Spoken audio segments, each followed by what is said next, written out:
Dear viewers, मैं assistant professor Nikhat Anjum आप सभी का वेलकम करती हूँ। आज का हमारा टॉपिक है effect of social stratification on economics of Indian education. Social stratification, समाज में कुछ व्यक्ति अमीर होते हैं, कुछ गरीब होते हैं, कुछ शक्तिशाली होते हैं, कुछ महत्वहीन होते हैं, कुछ शक्तिहीन होते हैं, कुछ प्रतिष्ठित होते हैं और कुछ महत्वहीन होते हैं।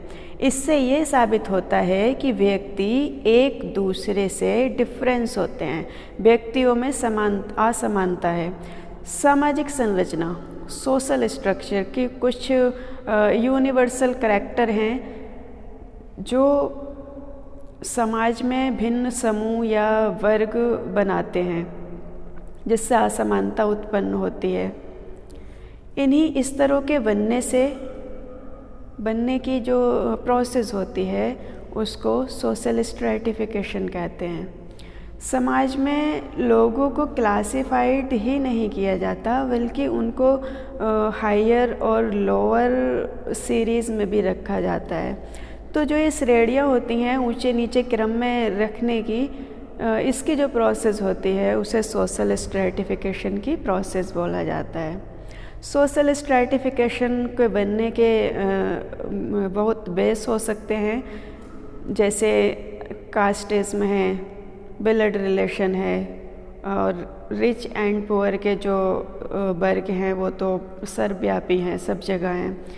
एज है, कहीं पर वृद्धों को उचित स्थान दिया जाता है, कहीं नए युवक युवतियों को अच्छी पोजीशन दी जाती है।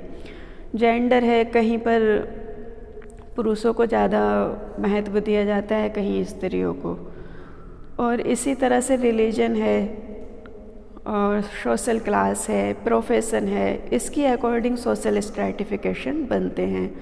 निवास स्थान है, वैधानिक संरक्षण है, या फिर राजनीतिक एवं सामाजिक मूल्यांकन है, इसके बेस पर भी सोशल स्ट्रैटिफिकेशन बन सकते हैं।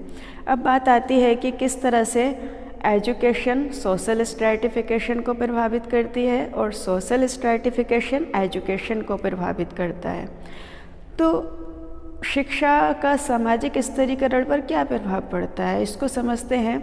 जैसे निम्न परिवारों के बच्चे हैं, उनकी अपेक्षा बड़े व संपन्न परिवारों के बच्चे उच्च शिक्षा प्राप्त करते हैं और अच्छी पोस्ट पर पहुंचते हैं, जो उन्हें सम्मान दिलाती है। तो इस तरह एजुकेशन सोशल स्ट्रैटिफिकेशन को प्रभावित करती है।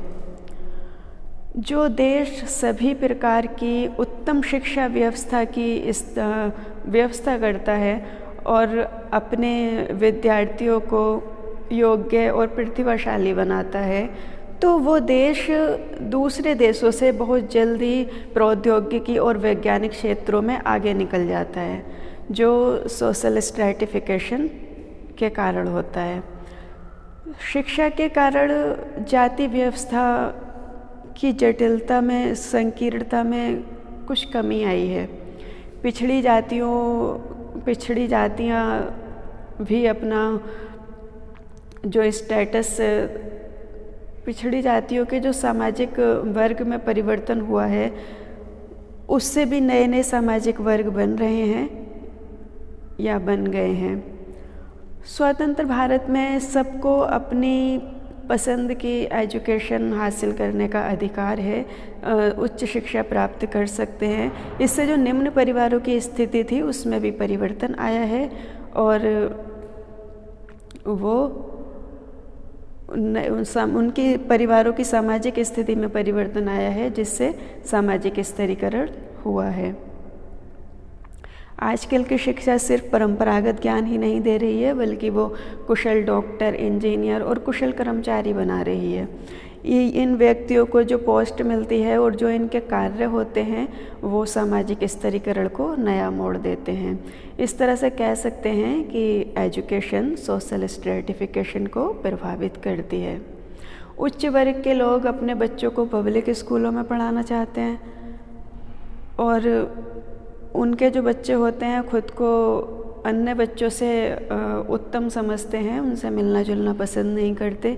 जबकि निम्न वर्ग के जो लोग हैं उनके जो बच्चे होते हैं वो खुद उनको पब्लिक स्कूलों में नहीं पढ़ा सकते क्योंकि वो उन पर इतना पैसा खर्च नहीं कर सकते। लेकिन व्यक्ति अपनी क्षमता बढ़ाकर और ऊंची पोस्ट को हासिल करके सामाजिक स्तरीकरण में बदलाव लाता है। वो निम्न सामाजिक स्तरीकरण से उच्च सामाजिक स्तरीकरण की ओर बढ़ता चला जाता है। एजुकेशन का डेवलपमेंट हो रहा है और शिक्षा के नए नए क्षेत्र खोले जा रहे हैं जो नए नए स्ट्रैटिफिकेशन को जन्म दे रहे हैं। अब बात करते हैं कि सामाजिक स्तरीकरण किस तरह शिक्षा पर प्रभाव डालता है। तो सामाजिक स्तरीकरण शिक्षा के उद्देश्यों के निर्माण को प्रभावित करता है। और डेमोक्रेटिक क्लास में देखें तो जन वर्ग के विकास की सबका विकास हो, इस बात को ध्यान में रखा जाता है, जबकि ऑटोक्रेटिक में शिक्षा के उद्देश्य कुछ व्यक्तियों की ही आकांक्षाओं के पोषक होते हैं। सोशल स्ट्रैटिफिकेशन एजुकेशन सिस्टम को प्रभावित करता है। एजुकेशन सिस्टम भी अलग अलग होता है। जो उच्च वर्ग के लोग होते हैं वो एक स्पेशल टाइप के एजुकेशन सिस्टम को पसंद करते हैं और बेसिक स्कूल या कॉमन एजुकेशन सिस्टम को पसंद नहीं करते। और समाज में सबको अलग अलग तरह के काम करने होते हैं तो उनकी एजुकेशन सिस्टम भी अलग अलग होता है। विभिन्न प्रकार के पाठ्यक्रम की रचना भी इसी को लेकर की जाती है कि सबको अलग अलग कार्य करने होते हैं, उसी हिसाब से उनका पाठ्यक्रम निर्धारित किया जाता है।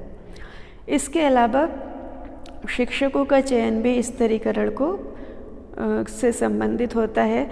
जैसा एजुकेशन सिस्टम होगा, जैसा करिकुलम होगा, उसी की अकॉर्डिंग शिक्षकों की, टीचरों की नियुक्ति की जाती है।